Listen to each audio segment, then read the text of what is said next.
The first time anyone noticed something was wrong, it was already too late. It was a Thursday afternoon in late October, just outside of Lakefield, Illinois, a small, forgettable town where people still leave their doors unlocked and neighbors nod in silence. At 3:17 p.m., a local woman walked into the Lakefield police station and reported her daughter missing. Her name was Margaret Mercer, and the daughter was Lila Prescott, 28 years old, newly married, and last seen 2 days earlier. According to Margaret, her son-in-law, Andrew Mercer, had called her that morning and told her Lila had stormed out of the house after an argument and hadn't returned. She asked if they'd had a fight. He said yes. She asked what it was about. He didn't answer. He simply said, "She left with a bag. I didn't stop her. I figured she'd be back." But she wasn't. The officers at the front desk followed protocol. They asked about mental health history, recent behavior, whether she had ever left home before. Margaret answered calmly. No history of depression. No drinking, no drugs. Lila didn't have many friends in town, but she'd never done anything like this. When they asked if the marriage had been unstable, Margaret hesitated. "She never told me it was," she said. "But lately, I don't know." She looked different in her pictures. The intake form was processed and handed over to the detectives. A basic alert was put into the system. That night, the story hadn't made the news. No posters. No headlines. No urgency. Not yet. But 167 miles away in downtown Chicago, a woman named Emily Prescott, Lila's older sister, was staring at her phone screen in silence. Not because she knew anything had happened, but because she had just received no message.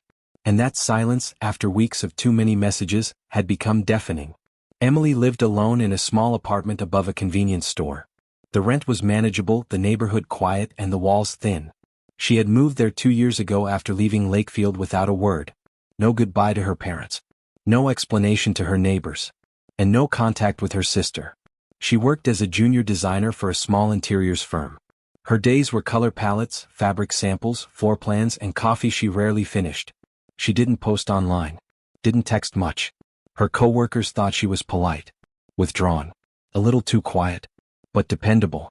No one knew what she carried in silence. For weeks, Emily had been receiving messages. Unsolicited. Unexplained. Unrelenting. They started in September. The first was from an unknown number. "Do you ever think about me?" She deleted it. But the next day another came. Then another. Each time from a different number with no signature, but she recognized the tone. The fragments. The way the words folded in on old memories and twisted them. There were no threats. No curses. Just artifacts. A photo of a restaurant they'd once gone to. The name of a hiking trail outside the city. A song lyric.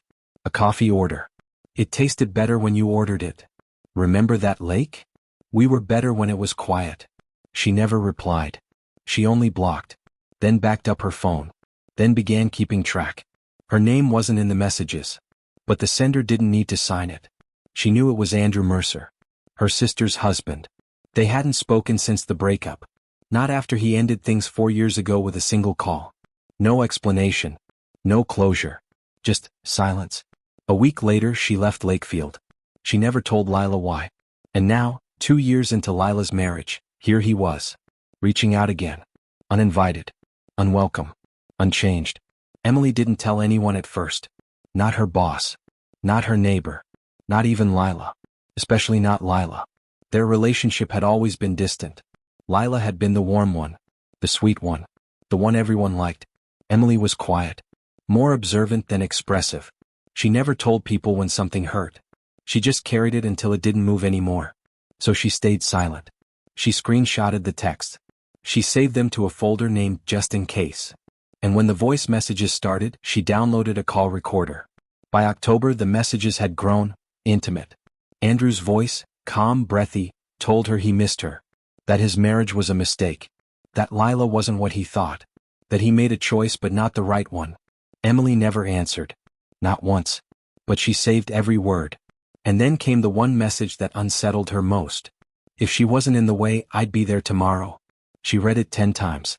Then sent it to her only friend, Beth Tucker, along with a short note. "If anything happens to me, or her, it's him." Beth didn't reply immediately. But she called later that night. Emily told her everything. 3 days later the messages stopped. No calls. No texts. No voicemails. Not even a blocked number notification. For the first time in nearly a month, her phone was silent. Emily didn't feel relief. She felt cold. She sat up all night, staring at her phone, waiting for something that didn't come. Until the news did. Local woman missing in Lakefield. Lila Mercer, 28, last seen Tuesday evening after reported domestic dispute. Husband says she left with a bag and hasn't returned. Emily didn't cry. She didn't scream. She didn't break down. She just opened the folder labeled "Just in Case" and started organizing everything into a single timeline. The police in Lakefield wouldn't know it yet. The press wouldn't either. But the real story, the one that mattered, wasn't about a woman who walked out and vanished. It was about a man who never let go, and a sister who saw it all coming, but said nothing. They say silence is peaceful. But for Emily Prescott, it was never a comfort. It was armor. From childhood, she learned to disappear in plain sight. Not by vanishing, but by listening without reacting. Watching without interrupting. Speaking only when necessary. Lila was the one who made noise. Who got hugs at reunions. Who danced at weddings. Who asked the questions. Emily, she just absorbed. And when the pain came, as it always does in families, she carried it the same way she did everything else. Alone. After the police report went public, Emily didn't reach out to her parents. She didn't call the station. Didn't show up in Lakefield. Didn't say, "I know something." Instead, she did what she always did. She organized. She sorted the messages by date. Named each voice note with time stamps. Color-coded the screenshots. Filed everything into a folder labeled sequence evidence. It wasn't obsession. It was the only thing that made sense. 3 days earlier, before Lila disappeared, Emily had received a voicemail. Not a text, not a missed call, a full, slow, deliberate message. It was Andrew. Again. "She's asleep downstairs," he had said. "And I'm just thinking about how it should have been you." He didn't whisper. He didn't shout. He just spoke. Like he had every right to. Emily hadn't replied. But that night, she started recording her screen every time her phone rang. She told Beth Tucker, her only confidant, that the messages were growing closer, not in distance but in intent. "He's not just reminiscing," she told her. "He's planning something." Beth urged her to go to the police. But Emily paused and said what women like her say too often. "I don't have proof of anything illegal. Just wrong." What no one else knew, not Beth, not Lila, not even Andrew, was the reason Emily had disappeared from her family 2 years earlier. It had nothing to do with ambition, or travel, or wanting space. It had everything to do with a single photo. It was posted in May from a cousin's wedding back in Lakefield. The caption read, "So happy for the beautiful couple, Lila and Andrew." In the center of the frame stood Lila in a red satin dress. And beside her, Andrew, clean-shaven, confident, wearing the same cream blazer he had worn on the day he broke up with Emily 4 years ago. No one in the family told Emily they were dating. No one warned her. No one asked if it would hurt. Because they assumed she'd moved on. But Emily hadn't. Not in the dramatic sense. Not with tears. She had simply folded the grief and packed it away, just like she had with everything else. And then one day her ex-boyfriend became her brother-in-law. And no one even thought it was strange. That was when she moved to Chicago. That was when she changed her number. That was when she stopped responding to family group chats. She told herself, "This is what happens when you stay quiet too long. People rewrite your story." So she left. And she didn't look back. Until Andrew reached out again, not with an apology, but with nostalgia. With ownership. With messages that implied, "You're still mine, even if I married her." The detectives in Lakefield still didn't know any of this. To them, Emily didn't even exist in the file, not yet. There was no report. No statement. Just a quiet sister with a folder full of digital breadcrumbs, sitting in a city too far from where everything was unraveling. But the clock was ticking. And Emily knew it. In her apartment that night, she opened a draft email. Addressed it to herself. Subject line. "If I disappear, start here." She attached every file. Every recording. Every number. And at the bottom she typed just 4 words. "It's always been him." Then she hit save, not send. Because she still wasn't ready. The next morning the phone rang again. But this time it wasn't Andrew. It was Beth. Her voice cracked. "It's on the news, Em. Your sister's missing." And in that moment, something shifted. Emily stood up. Walked to her closet. Took out the box where she had kept her Lakefield ID, her old keys, and a framed photo of her and Lila from a birthday neither of them remembered fondly. She put them all in her bag. And for the first time in 2 years she booked a ticket home. Because the only thing worse than being haunted by someone you used to love is realizing they might have killed your sister. Detective Lynn Hartman didn't like noise. Not on the street. Not in interviews. Not in case files. She was a second-generation cop, raised on structure and suspicion. The kind of woman who underlined statements with red pen and never left a room without looking over her shoulder. She'd seen enough cases to know. When the story is too clean, something's already been wiped away. It had been 4 days since Lila Prescott was reported missing. The initial response was textbook small town. Neighbors questioned. Hospitals checked. Traffic cams reviewed. No leads. No signs of struggle. And no credit card activity from Lila. Her husband, Andrew Mercer, had given a simple version of events. She walked out after an argument. Said she needed space. Took a bag. That's it. The report was filed. The media phrased it as domestic tension. And most of the department was ready to let it sit. But not Hartman. She noticed something strange early on. It wasn't what Andrew said. It was what he didn't. No emotion. No urgency. No follow-up. She'd interviewed enough distressed spouses to recognize performance. Andrew's was too controlled. Like he'd read the manual but skipped the humanity. And then there was the receipt. It came up during a routine financial search. Andrew's bank records showed a purchase at West Creek Hardware, 2 days before Lila disappeared. The timestamp was 9:42 a.m. The items? A 10 by 25 feet roll of industrial plastic sheeting. A pack of heavy-duty duct tape. A trenching spade with a reinforced handle. Hartman stared at the list for a long time. The official statement was that Lila walked out during an argument. So what exactly was Andrew doing buying burial gear 2 days prior? She visited the hardware store herself. The clerk remembered him. Said he was quiet. Paid cash. Wore a baseball cap low over his face. But, and this was key, used his loyalty card to collect points. Hartman asked for surveillance footage. She got it. There he was, Andrew Mercer. Alone. Focused. Carrying everything in one trip. No hesitation. No list.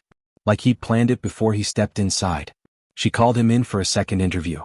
This time she didn't let him speak freely. She laid the receipt on the table. Asked what the supplies were for. Andrew blinked once. Then said, just some repairs. My mom's back patio needed plastic for moisture control. The shovel was for yard work. The tape. I forget. Hartman asked, did you actually do any work? He paused. I started to. Didn't finish. She sent officers to the mother's house. There was no renovation. No shovel. No plastic. Nothing. Still, it wasn't enough to arrest him. Not yet. So Hartman went further. She ordered a location analysis of his phone using tower pings and GPS metadata. And what it showed cracked the case wide open. On the night Lila vanished, Andrew's phone, which he claimed had lost signal, had pinged at a stretch of abandoned industrial land outside town, near Briar Quarry. It was a dry, off-grid site. No houses nearby, no reason for a man to be there alone at 1:13 a.m. When asked later, Andrew said, I took a drive. Needed air. Hartman didn't reply. She just wrote it down. And filed for a search warrant. Within 48 hours, a forensic team descended on the quarry. It took them 2 days of combing through dried soil, brush, and mud, but eventually they found it. A burial site less than 2 feet deep. Wrapped in plastic. Weighted with rocks. A female body partially decomposed. The clothing matched Lila's. The build. The hair. The jewelry. Her driver's license was found inside a side pocket of the jeans. And not far from the body, in a shallow depression near the quarry wall, was a burned, waterlogged smartphone, smashed but partially intact. Back at the precinct, Detective Hartman got the call. We've got her. Andrew was brought in again. This time, no polite tone. No space to explain. He sat across the table, wrists cuffed, head slightly tilted. Hartman slid a photo of the receipt. Then a photo of the shovel. Then the body. Then the phone. And said only, want to adjust your story? Andrew leaned back. Exhaled once. Then said, it was an accident. He claimed the fight escalated. That Lila pushed him. That he grabbed her by the arm. She tripped, hit her head. He panicked. Tried CPR. It didn't work. So he wrapped her in plastic. Because he didn't want people to misunderstand. But the autopsy didn't lie. Lila's skull had a crushing fracture to the right temporal bone, blunt force, delivered with high velocity. There were defensive wounds on both arms, bruises, lacerations, broken fingernails. Tissue beneath her nails carried partial DNA matches to Andrew. And the plastic? Same brand, same dimensions, same serial batch as the one on the receipt. Meanwhile, the forensic team managed to recover partial data from the destroyed phone. Among the fragments was an unsent text message. It was never delivered, but it had been typed. And it read, "I think he's still in love with Emily. I'm scared." Hartman closed the file and whispered to herself, it was never about the argument. It was about a man who couldn't let go of the past, and a sister who saw the signs, but waited too long. At 2:12 a.m. on a Tuesday, Emily Prescott woke to the sound of her phone vibrating. It didn't ring. It didn't light up. It just buzzed, muted and persistent, as if it didn't want to wake her, just remind her. She turned on the screen. A missed call from an unknown number. And a voice message waiting. She didn't need to check who it was. She knew. The voice was calm. Too calm. Andrew Mercer spoke like he wasn't alone, but wasn't afraid of being overheard either. His words were slow, measured, detached. "I saw a photo of you recently. From Claire's party. You looked tired. Still beautiful though. It hit me that I never apologized, not properly. But I guess this is how it goes, right? We get stuck with the wrong people and the right ones forget." There was a pause. Then almost inaudibly, "She's asleep again. It's easier when she is." Emily didn't reply. She sat on the edge of her bed, motionless, phone in hand, heartbeat sharp in her chest. Not from fear, but from certainty. It wasn't just nostalgia anymore. It was something else. Something she had no word for, but knew she needed to name. Across the state, in Lakefield, Andrew's digital trail was being quietly pieced together. Detective Lynn Hartman, now fully convinced that the death wasn't an accident, ordered a deep dive into Andrew's deleted files. His phone had been factory reset after the search warrant, but the backups were still recoverable. And what they found wasn't a bombshell. It was worse.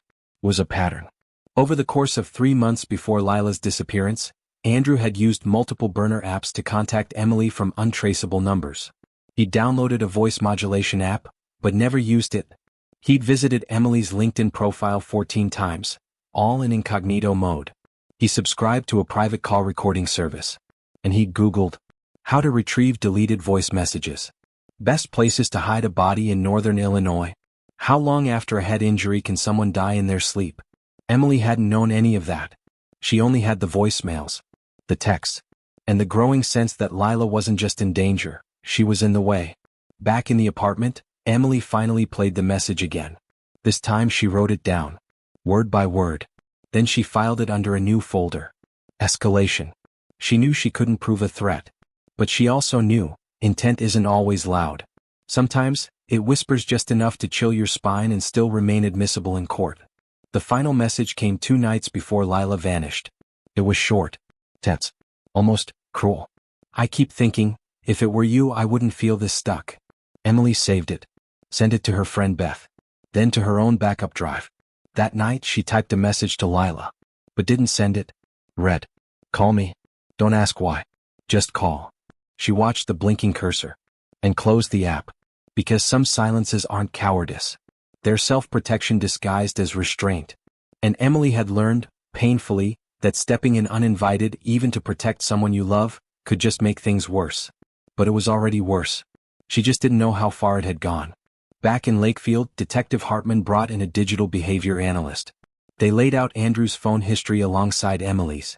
Cross-referenced location metadata, timestamps, call durations. And something snapped into place. On the night of Lila's death, Andrew's phone had pinged near the quarry at 1:13 a.m. But at 12:48 a.m., it had connected to a Wi-Fi network briefly. One registered to an abandoned cabin near a trail outside town. On that network, a voice note had been uploaded. It was addressed not to Lila, but to Emily. The file had been deleted before reaching her. But digital forensics recovered fragments. The final sentence, distorted but salvageable, was, "If she wasn't part of the picture, I'd be there already." Hartman leaned back in her chair. This wasn't about rage. Or a sudden fight. It wasn't about impulse.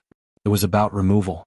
One person, Lila, stood between Andrew and the woman he could no longer possess. And in his mind that was reason enough. The case was now murder in the first degree. With premeditation. With obsessive fixation. And with evidence stretching back months, not days. Emily, unknowingly, had become the motive. Lila the collateral. And the man who had once whispered apologies in the night was about to face a courtroom where silence wouldn't protect him anymore. The rain started just after midnight. Not the kind that washes things away. The kind that settles into the ground, quiet, heavy, and permanent. Detective Lynn Hartman stood under the overhang of the Lakefield PD garage, staring at the black SUV being towed into the evidence bay. Andrew Mercer's vehicle. He had cleaned it, she knew he had. But cleaning never means erasing. Not really. The forensic techs got to work. Standard luminol test first. At first glance, nothing. No visible stains. No obvious odors. The interior was vacuumed. Floor mats replaced. Trunk lining new. Too new. One of the techs, a former military contractor named Joel, tapped the floor beneath the back seat. "Check this," he muttered. They unbolted the panel. Lifted the foam lining. And underneath, a faint smear of reddish-brown. Initial testing, blood. Not fresh but preserved. 2 feet over, wedged beneath the passenger seat, was a single long blonde hair, tangled in the bracket. Lila's hair had been shoulder length. This one was longer. And light. Emily's hair, on record, was a shade darker. But a week before her disappearance, Lila had colored her hair for the first time. A soft champagne blonde, part of a fresh start, she'd said in a social media post. The strand was bagged. And matched to Lila's DNA within 36 hours. Back in the lab, luminol began to react along the inner edge of the trunk. Not much, just faint blue traces like veins under cold skin. It had been wiped. Bleached. But not perfectly. Meanwhile, the forensic pathologist, Dr. Claire Redding, had completed Lila's full autopsy. The results were not ambiguous. Cause of death: blunt force trauma to the right temporal lobe. Shape of wound: rectilinear, 3.2 inches wide, consistent with the edge of a trenching shovel. Depth: over 1.6 inches, not survivable. Additional findings: bruises along both forearms indicating defensive resistance. Deep cuts along the knuckles. 3 fingernails broken backwards. Tissue lodged under one thumbnail, matched to Andrew's epithelial DNA. Dr. Redding's voice was calm when she gave her final summary to the detectives. This wasn't a fall. This wasn't an accident. She fought. And someone made sure she wouldn't get up. At the same time, the lab began extracting metadata from Lila's partially destroyed phone, recovered near the quarry. Despite the water damage, fragments of activity remained. At 11:07 p.m. the night she vanished, she opened her notes app. She typed only one line. "I think he's planning something. He keeps talking like Emily never left." The note was saved but never closed.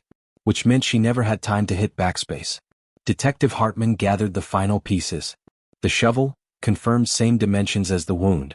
The plastic tarp, matched to the one found at the scene by both size and brand. The duct tape, unopened roll still in Andrew's garage, identical batch number to the fragments wrapped around Lila's ankles. But the most chilling item? A drafted message, stored in the recently deleted folder of Andrew's second backup cloud account. Recovered by digital forensics. It had been deleted just hours before Lila disappeared. The message read, "She thinks I'm still in love with Emily. She's right. But that doesn't matter now." It was enough.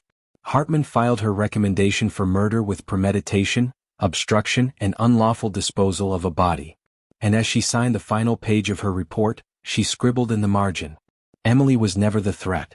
She was the motive." Back in Chicago, Emily sat on the floor of her apartment, playing one last recording. It was Andrew's voice again. From the night before Lila vanished. "You always said I bury things too deep. Funny how true that turned out." She stopped the audio. Stared at the screen. Then hit delete. Not to erase history. But because she no longer needed proof.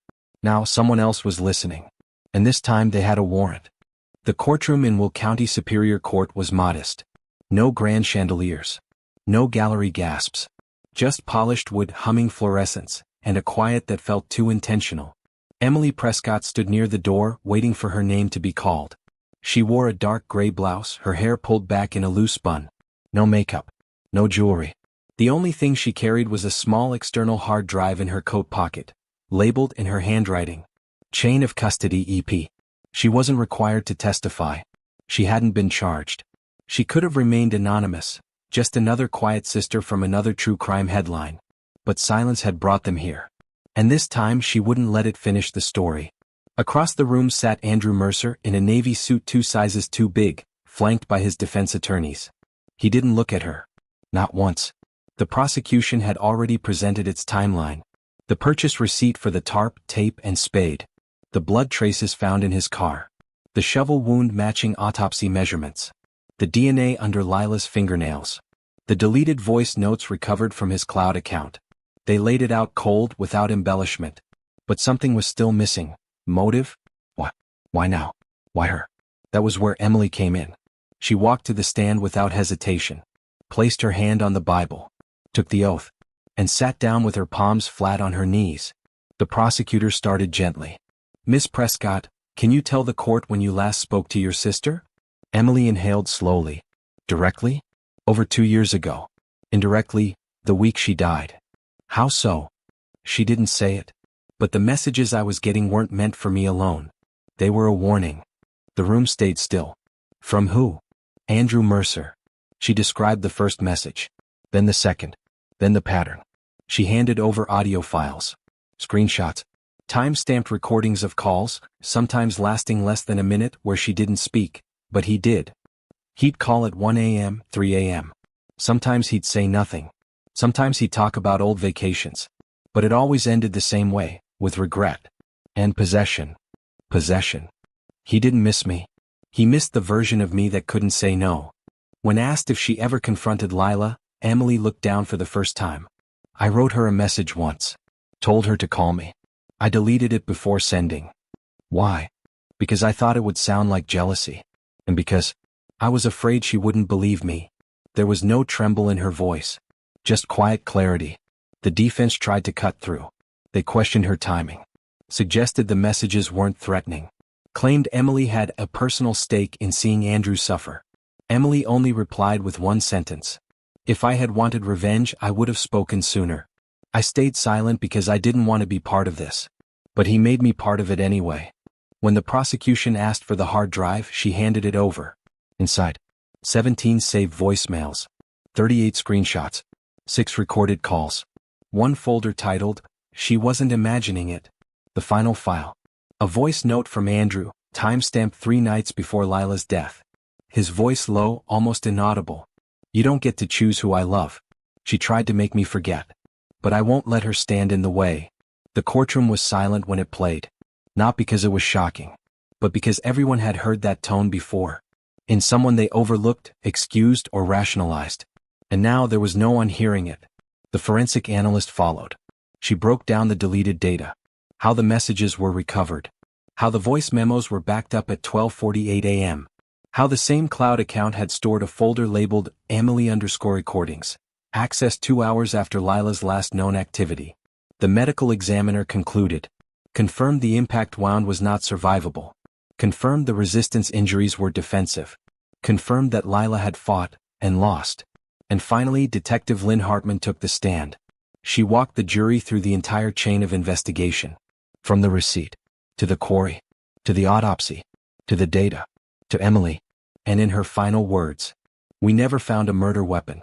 But we didn't need to. The defendant brought the crime with him. In his voice. In his plan. In his obsession. When it was over, the jury deliberated for 4 hours. They returned unanimous. Guilty. Andrew Mercer was sentenced to life without parole. He showed no emotion. No reaction. No appeal. He just looked down at the table and stayed there. After the trial, Emily didn't speak to the press.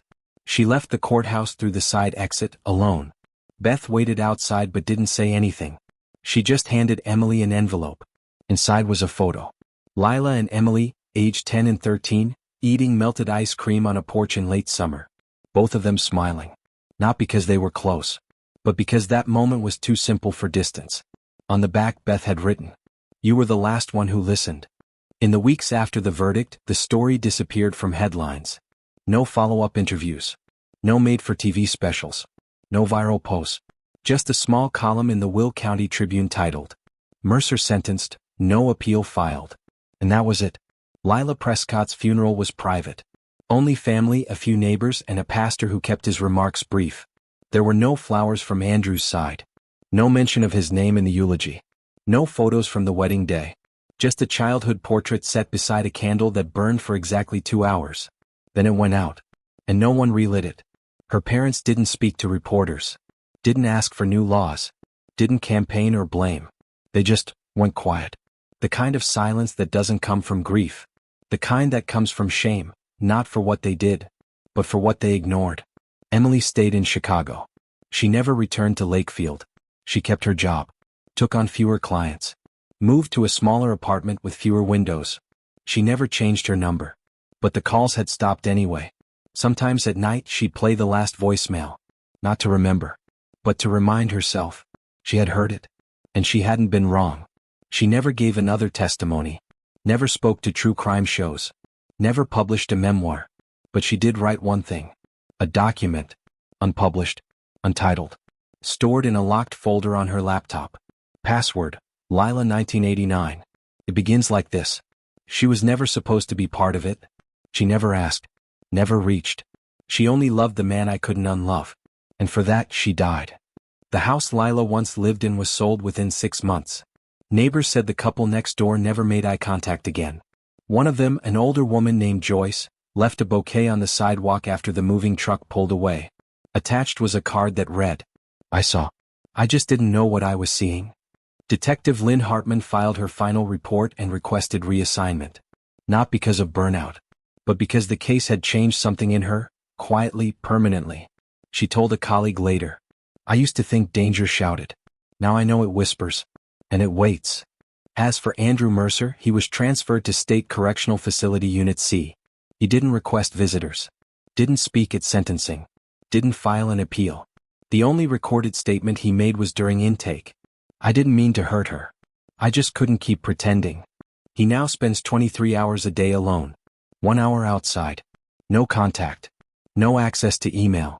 No recordings. Just silence. But not the kind he controlled. The kind that answers back. In the end, there was no revenge. No redemption. Just the truth. And the woman who made sure it was heard. Not with volume, but with evidence. Sometimes evil doesn't scream. It remembers birthdays. Plays favorite songs. And tells itself over and over, "I still love you." And sometimes the only defense against it is the quiet voice that finally says, "I believe what I heard."